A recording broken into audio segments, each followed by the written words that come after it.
Praise the lord, Jesus my life MS ಚಾನಲನ್ನು ನೋಡುತ್ತಿರುವ ನನ್ನೆಲ್ಲ ಆತ್ಮಿಕ ಸ್ನೇಹಿತರಿಗೆ ಹೃತ್ಪೂರ್ವಕವಾದ ವಂದನೆಗಳನ್ನು ಸಲ್ಲಿಸುತ್ತೇನೆ. ನಿಮ್ಮ ಜೀವನವು ನಿಮ್ಮ ನಿಯಂತ್ರಣದಲ್ಲಿ ಇದೆ ಎಂದು ನೀವು ಭಾವಿಸುತ್ತಿದ್ದೀರಾ? ಇದು ಕೇವಲ ಒಂದು ಸಣ್ಣ ಶೋಧನೆ, ನಾನು ಯಾವಾಗ ಬೇಕಾದರೂ ಇದನ್ನು ನಿಲ್ಲಿಸಬಹುದು ಎಂದು ನಿಮ್ಮನ್ನು ನೀವೇ ಸಮಾಧಾನ ಪಡಿಸಿಕೊಳ್ಳುತ್ತಿದ್ದೀರಾ. ಆದರೆ ನಿಮ್ಮ ಅಂತರಂಗದಲ್ಲಿ ನಿಮಗೆ ಸತ್ಯ ತಿಳಿದಿದೆ. ನೀವು ಆ ಪಾಪದಿಂದ ಹೊರಬರಲು ಅನೇಕ ಬಾರಿ ಪ್ರಯತ್ನಿಸುತ್ತಿದ್ದೀರಿ, ಆದರೆ ಯಾವುದೋ ಒಂದು ಶಕ್ತಿ ನಿಮ್ಮನ್ನು ಮತ್ತೆ ಮತ್ತೆ ಹಿಂದಕ್ಕೆ ಎಳೆಯುತ್ತಲೇ ಇರುತ್ತದೆ. ಆ ಅಶುದ್ಧ ಆಲೋಚನೆಗಳು ಮತ್ತು ಶಾರೀರಿಕ ಆಸೆಗಳು ನಿಮ್ಮನ್ನು ಕೇವಲ ಕ್ಷಣ ಮಾತ್ರ ಸ್ಪರ್ಶಿಸಿ ಹೋಗುತ್ತಿಲ್ಲ, ಅವು ನಿಮ್ಮ ಮನಸ್ಸನ್ನು, ನಿಮ್ಮ ಜೀವನವನ್ನು ಆಳುತ್ತಿವೆ. ನೀವು ಎಷ್ಟೇ ಹೋರಾಡಿದರೂ ನೀವು ಬಂಧನದಲ್ಲಿ ಸಿಲುಕಿರುವಂತೆ ಭಾಸವಾಗುತ್ತಿದೆಯೇ? ಇದು ಕೇವಲ ನಿಮ್ಮ ಶಾರೀರಿಕ ದುರ್ಬಲತೆ ಎಂದು ನೀವು ಭಾವಿಸುತ್ತಿದ್ದೀರಾ, ಅಥವಾ ಇದಕ್ಕಿಂತಲೂ ಹೆಚ್ಚಿನದ್ದೇನಾದರೂ ಇದೆಯೇ? ಕಾಮವು ಕೇವಲ ಒಂದು ಭಾವನೆ ಅಲ್ಲ, ಅದು ಒಂದು ಬಾಗಿಲು, ಒಂದು ಬಲೆಯಾಗಿದೆ. ಕೆಲವು ಹೋರಾಟಗಳು ಕೇವಲ ಮಾನವೀಯ ದುರ್ಬಲತೆಗಳ, ಕೆಲವು ಯುದ್ಧಗಳು ಆತ್ಮಿಕವಾದವುಗಳಾಗಿವೆ ಎಂದು ಬೈಬಲ್ ನಮ್ಮನ್ನು ಎಚ್ಚರಿಸುತ್ತದೆ.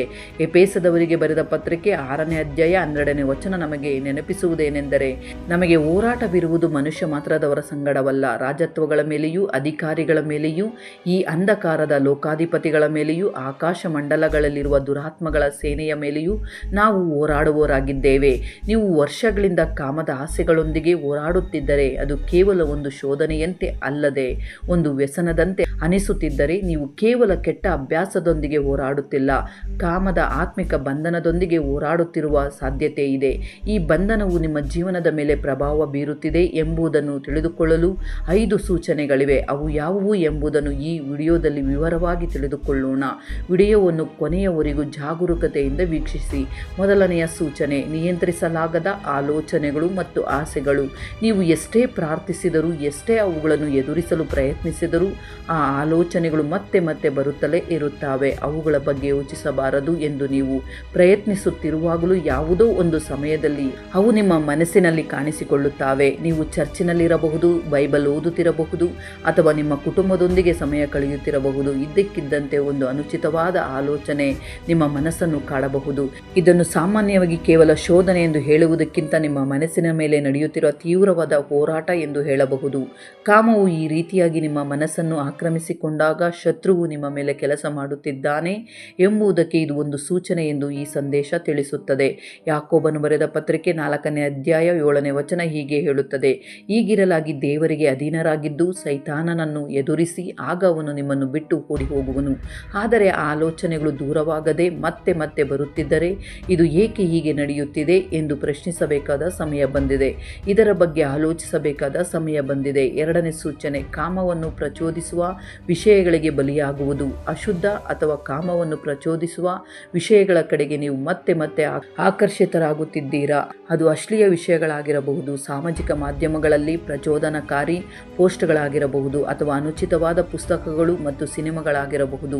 ನೀವು ಅವುಗಳ ಕಡೆಗೆ ಮತ್ತೆ ಮತ್ತೆ ಸೆಳೆಯಲ್ಪಡುತ್ತಿದ್ದೀರಿ. ಇದೇ ಕೊನೆಯ ಬಾರಿ ಎಂದು ನಿಮಗೆ ನೀವೇ ಹೇಳಿಕೊಳ್ಳುತ್ತೀರಿ, ಆದರೆ ಮತ್ತೆ ಅದೇ ಕಡೆಗೆ ಹಿಂತಿರುಗುತ್ತೀರಿ. ಈ ಪ್ರಕ್ರಿಯೆಯು ಒಂದು ಚಕ್ರದಂತೆ ಆಗಿಬಿಡುತ್ತದೆ. ಮಾತನಾಡಿದ್ದನ್ನೇ ಮತ್ತೆ ಮತ್ತೆ ಮಾತನಾಡುತ್ತಿರುತ್ತೀರಿ.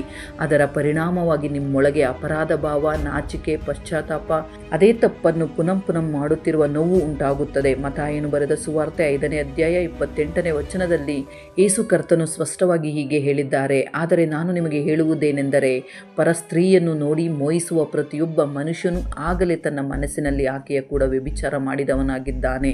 ನೀವು ಕಾಮವನ್ನು ಪ್ರಚೋದಿಸುವ ವಿಷಯಗಳಿಗೆ ಬಲಿಯಾಗಿರುವಂತೆ ಭಾಸವಾಗುತ್ತಿದ್ದರೆ, ಇದು ಕೇವಲ ಒಂದು ಕೆಟ್ಟ ಅಭ್ಯಾಸವಲ್ಲ ಎಂಬುದನ್ನು ಅರ್ಥ ಮಾಡಿಕೊಳ್ಳಬೇಕು. ಇದು ಒಂದು ಬಂಧನವಾಗಿ ಮಾರ್ಪಟ್ಟಿರಬಹುದು. ಇದೇ ಬಂಧನದಲ್ಲಿ ಇನ್ನೂ ಬದುಕುತ್ತಲೇ ಇರಬೇಕೇ? ಈ ಕುರಿತು ಆಲೋಚಿಸಿ. 3ನೇ ಸೂಚನೆ, ರಾತ್ರಿಯ ಆತ್ಮಿಕ ದಾಳಿಗಳು ಮತ್ತು ಕಳವಳ ಉಂಟು ಮಾಡುವ ಕನಸುಗಳು. ನಿಮಗೆ ಅಪರಿಚಿತ ವ್ಯಕ್ತಿಯೊಂದಿಗೆ ಅನುಚಿತವಾದ ರೀತಿಯಲ್ಲಿ ಇರುವಂತಹ ಕನಸುಗಳು ಆಗಾಗ್ಗೆ ಬರುತ್ತಿವೆಯೇ? ನಿದ್ರೆಯಲ್ಲಿ ಯಾವುದೋ ವಿಚಿತ್ರ ಅನುಭವಗಳು ಉಂಟಾಗುತ್ತಿವೆಯೇ? ಅನೇಕರು ಇದನ್ನು ಗಮನಿಸುವುದಿಲ್ಲ, ಆದರೆ ಈ ಸಂದೇಶದ ಪ್ರಕಾರ ದುಷ್ಟಾತ್ಮಗಳು ಕನಸುಗಳ ಮೇಲೆ ಪ್ರಭಾವ ಬೀರುವುದು ಮತ್ತು ಅವುಗಳ ಮೂಲಕ ಆತ್ಮಿಕ ಬಂಧನಗಳನ್ನು ಉಂಟು ಮಾಡುವುದು ಎಂದು ಹೇಳಲಾಗುತ್ತದೆ. ನೀವು ಆಗಾಗ್ಗೆ ದಣಿದಂತೆ, ಅಪರಾಧ ಭಾವದಿಂದ ಅಥವಾ ಅವಮಾನಗೊಂಡಂತೆ ಎಚ್ಚರಗೊಳ್ಳುತ್ತಿದ್ದರೆ, ನೀವು ಪ್ರಾರ್ಥಿಸಬೇಕಾದ ಸಮಯ ಬಂದಿದೆ ಎಂಬುದನ್ನು ತಿಳಿದುಕೊಳ್ಳಬೇಕು. ತಿಮೋತಿಯನಿಗೆ ಬರೆದ 2ನೇ ಪತ್ರಿಕೆ 1ನೇ ಅಧ್ಯಾಯ 7ನೇ ವಚನ ನಮಗೆ ಸ್ಪಷ್ಟವಾಗಿ ನೆನಪಿಸುತ್ತದೆ. ದೇವರು ನಮಗೆ ಕೊಟ್ಟಿರುವ ಆತ್ಮವು ಬಲ, ಪ್ರೀತಿ, ಸಂಯಮಗಳ ಆತ್ಮವೇ ಹೊರತು ಏಡಿತನದ ಆತ್ಮವಲ್ಲ. ನಿಮ್ಮ ಕನಸುಗಳ ಕುರಿತು ಇಂತಹ ಆತ್ಮಿಕ ಹೋರಾಟಗಳು ನಡೆಯುತ್ತಿವೆ ಎಂದು ನಿಮಗೆ ಅನಿಸುತ್ತಿದ್ದರೆ ದೇವರ ಸನ್ನಿಧಿಯಲ್ಲಿ ಪ್ರಾರ್ಥಿಸಿ. ಆತನಲ್ಲಿ ಬಲವನ್ನು ಹುಡುಕುವ ಸಮಯ ಇದಾಗಿದೆ. 4ನೇ ಸೂಚನೆ, ದೈವಿಕ ಸಂಬಂಧಗಳನ್ನು ನಿರ್ಮಿಸಿಕೊಳ್ಳಲು ಸಾಧ್ಯವಾಗದಿರುವುದು. ಕಾಮವು ನಿಮ್ಮನ್ನು ನಿಜವಾದ ಪ್ರೀತಿಯಿಂದ ದೂರ ಮಾಡುತ್ತದೆ. ಅದು ಮನುಷ್ಯರನ್ನು ಆತ್ಮೀಯ ವ್ಯಕ್ತಿಗಳಾಗಿ ನೋಡುವ ಬದಲು ಕೇವಲ ವಸ್ತುಗಳಂತೆ ನೋಡುವಂತೆ ಮಾಡುತ್ತದೆ.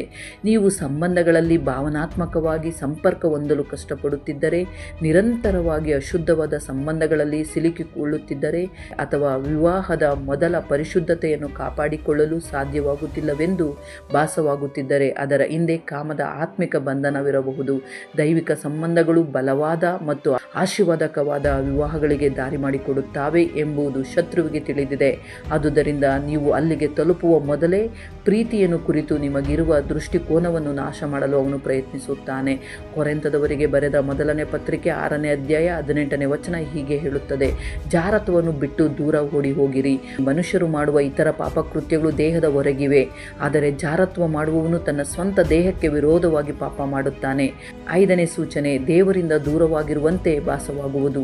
ಪಾಪವು ನಮ್ಮ ಮತ್ತು ದೇವರ ನಡುವೆ ಅಂತರವನ್ನು ಉಂಟು ಮಾಡುತ್ತದೆ, ಆದರೆ ಅದು ಒಂದು ಆತ್ಮಿಕ ಬಂಧನವಾಗಿ ಬದಲಾದಾಗ ಆ ಅಂತರವು ಇನ್ನಷ್ಟು ಅಸಹನೀಯವಾಗಿ ಅನಿಸಬಹುದು. ನೀವು ಪ್ರಾರ್ಥನೆ ಮಾಡಲು, ಆರಾಧಿಸಲು ಅಥವಾ ಕನಿಷ್ಠ ಬೈಬಲ್ ಓದಲು ಸಹ ತಾನು ಯೋಗ್ಯನಲ್ಲ ಅಥವಾ ಯೋಗ್ಯಳಲ್ಲ ಎಂದು ಭಾವಿಸಿ ಕಷ್ಟಪಡಬಹುದು. ಅದೇ ಶತ್ರುವಿನ ಉದ್ದೇಶ. ನೀವು ಸ್ವತಂತ್ರಕ್ಕಾಗಿ ದೇವರನ್ನು ಹುಡುಕದಂತೆ ನಾನು ಈ ಬಂಧನದಿಂದ ಹೊರಬರಲು ಸಾಧ್ಯವಿಲ್ಲ, ನಾನು ಸಿಕ್ಕಿಕೊಂಡಿದ್ದೇನೆ ಎಂದು ನೀವು ಭಾವಿಸುವಂತೆ ಮಾಡುವುದು ಅವನ ಗುರಿಯಾಗಿದೆ. ರೋಮಾಪುರದವರಿಗೆ ಬರೆದ ಪತ್ರಿಕೆ 8ನೇ ಅಧ್ಯಾಯ 1ನೇ ವಚನ ಏನು ಹೇಳುತ್ತದೆ ಎಂದರೆ, ಆದುದರಿಂದ ಈಗ ಕ್ರಿಸ್ತೇಸುವಿನಲ್ಲಿರುವವರಿಗೆ ಯಾವ ಅಪರಾಧ ನಿರ್ಣಯವೂ ಇಲ್ಲ. ಈ ಸತ್ಯವು ನೀವು ಜಾಗರೂಕತೆಯಿಂದ ನೆನಪಿನಲ್ಲಿಟ್ಟುಕೊಳ್ಳಬೇಕು. ಕಾಮವು ನಿಮ್ಮನ್ನು ದೇವರ ಬಳಿಗೆ ಬರಲು ಬಿಡುತ್ತಿಲ್ಲ ಎಂಬ ಆಲೋಚನೆ ನಿಮ್ಮ ಮನಸ್ಸಿಗೆ ಬಂದರೆ ಅಥವಾ ಅಂತಹ ಭಾವನೆ ನಿಮ್ಮಲ್ಲಿ ಉಂಟಾದರೆ ಆ ಸುಳ್ಳನ್ನು ನಂಬಬೇಡಿ. ಬಂಧನದಲ್ಲಿರುವವರಿಗೆ ಬಿಡುಗಡೆ ಘೋಷಿಸಲು, ಮುರಿದ ಹೃದಯಗಳಿಗೆ ಸ್ವತಂತ್ರವನ್ನು ನೀಡಲು ಯೇಸು ಈ ಲೋಕಕ್ಕೆ ಬಂದರು. ಈ 5 ಸೂಚನೆಗಳನ್ನು ಮತ್ತೊಮ್ಮೆ ಜಾಗರೂಕತೆಯಿಂದ ಕೇಳಿರಿ. ಈ 5 ಸೂಚನೆಗಳಲ್ಲಿ ಯಾವುದಾದರೂ ನಿಮ್ಮ ಜೀವನದಲ್ಲಿ ಕಾಣಿಸುತ್ತಿದೆ ಎಂದು ನಿಮಗೆ ಅನಿಸಿದರೆ ಬಂಧನಗಳನ್ನು ಮುರಿದು ಸ್ವತಂತ್ರದಲ್ಲಿ ನಡೆಯುವ ಸಮಯ ಬಂದಿದೆ. ಮೊದಲ ಹೆಜ್ಜೆ ಒಪ್ಪಿಕೊಳ್ಳಬೇಕು. 1 ಯೋಹಾನನು ಬರೆದ ಪತ್ರಿಕೆ 1ನೇ ಅಧ್ಯಾಯ 9ನೇ ವಚನದಲ್ಲಿ ನಾವು ನೋಡಿದಂತೆ, ನಾವು ನಮ್ಮ ಪಾಪಗಳನ್ನು ಒಪ್ಪಿಕೊಂಡು ಅರಿಕೆ ಮಾಡಿದರೆ ಆತನು ನಂಬಿಗಸ್ತನೂ ನೀತಿವಂತನೂ ಆಗಿರುವುದರಿಂದ ನಮ್ಮ ಪಾಪಗಳನ್ನು ಕ್ಷಮಿಸಿ ಸಕಲ ಅನೀತಿಯಿಂದ ನಮ್ಮನ್ನು ಶುದ್ಧಿ ಮಾಡುವನು. ಆದುದರಿಂದ ನಿಮ್ಮ ಪಾಪವನ್ನು ದೇವರ ಮುಂದೆ ಪ್ರಾಮಾಣಿಕವಾಗಿ ಒಪ್ಪಿಕೊಳ್ಳಿರಿ. 2ನೇ ಹೆಜ್ಜೆ, ಬಿಡುಗಡೆಗಾಗಿ ಪ್ರಾರ್ಥಿಸಬೇಕು, ಉಪವಾಸ ಮಾಡಬೇಕು ಮತ್ತು ದೇವರ ಸತ್ಯದಿಂದ ನಿಮ್ಮನ್ನು ನೀವು ತುಂಬಿಕೊಳ್ಳಬೇಕು. ಕಾಮದ ಪಾಪವನ್ನು ಬೆಳಕಿಗೆ ತಂದಾಗ ಅದು ತನ್ನ ಶಕ್ತಿಯನ್ನು ಕಳೆದುಕೊಳ್ಳುತ್ತದೆ. ಆದುದರಿಂದ ಬಂಧನದಲ್ಲಿ ಬದುಕಬೇಡಿ, ದೇವರನ್ನು ಹುಡುಕಿರಿ, ಅಪವಾದಿಯನ್ನು ಎದುರಿಸಿರಿ, ದೇವರು ನೀಡುವ ಸ್ವತಂತ್ರದಲ್ಲಿ ಜೀವಿಸಿರಿ, ಸ್ವತಂತ್ರದಲ್ಲಿ ನಡೆಯಿರಿ. ಅದು ತನ್ನ ಶಕ್ತಿಯನ್ನು ಕಳೆದುಕೊಳ್ಳುತ್ತದೆ. ಆದುದರಿಂದ ಬಂಧನದಲ್ಲಿ ಇರಬೇಡಿರಿ, ದೇವರನ್ನು ಹುಡುಕಿರಿ, ಅಪರಾಧಿಯನ್ನು ಎದುರಿಸಿರಿ, ಸ್ವತಂತ್ರದಲ್ಲಿ ಜೀವಿಸಿರಿ, ಸ್ವತಂತ್ರದಲ್ಲಿ ನಡೆಯಿರಿ. ನೀವು ಒಂಟಿಯಾಗಿ ಹೋರಾಡಬೇಕಾದ ಅಗತ್ಯವಿಲ್ಲ ಸ್ನೇಹಿತರೆ. ಯೇಸು ಕ್ರಿಸ್ತನು ಶಿಲುಬೆಯ ಮೇಲೆ ಸುರಿಸಿದ ರಕ್ತವು ಪ್ರತಿಯೊಂದು ಪಾಪದಿಂದಲೂ, ಪ್ರತಿಯೊಂದು ಶಾಪದಿಂದಲೂ, ಪ್ರತಿಯೊಂದು ಆತ್ಮಿಕ ಬಂಧನದಿಂದಲೂ ನಿಮ್ಮನ್ನು ಬಿಡುಗಡೆ ಮಾಡಲು ಶಕ್ತಿಯಾಗಿದೆ. ನಿಮ್ಮ ಹೃದಯವನ್ನು ಆತನಿಗೆ ಒಪ್ಪಿಸಿರಿ, ನಿಮ್ಮ ದುರ್ಬಲತೆಯನ್ನು ಒಪ್ಪಿಕೊಳ್ಳಿರಿ.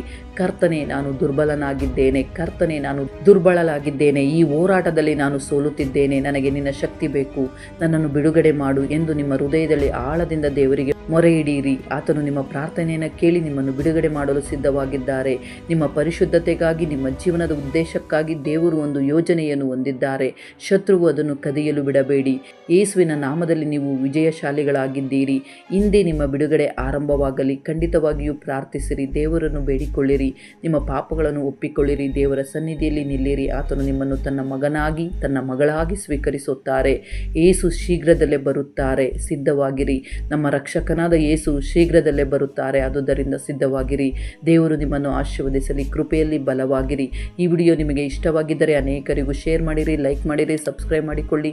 ಮತ್ತೊಂದು ಅದ್ಭುತವಾದ ಅಂಶದೊಂದಿಗೆ ಮತ್ತೆ ನಿಮ್ಮ ಬಳಿಗೆ ಬರಲು ಪ್ರಯತ್ನ ಮಾಡುತ್ತೇನೆ. ಸರ್ವಶಕ್ತನಾದ ದೇವರ ಮಹಾಕೃಪೆಯು ನಮ್ಮೆಲ್ಲರೊಂದಿಗೆ ಸದಾ ಇದ್ದು ನಮ್ಮನ್ನು ಕಾಪಾಡಿ ನಡೆಸಿ ಬಲಪಡಿಸಲಿ. ಆಮೇನ್.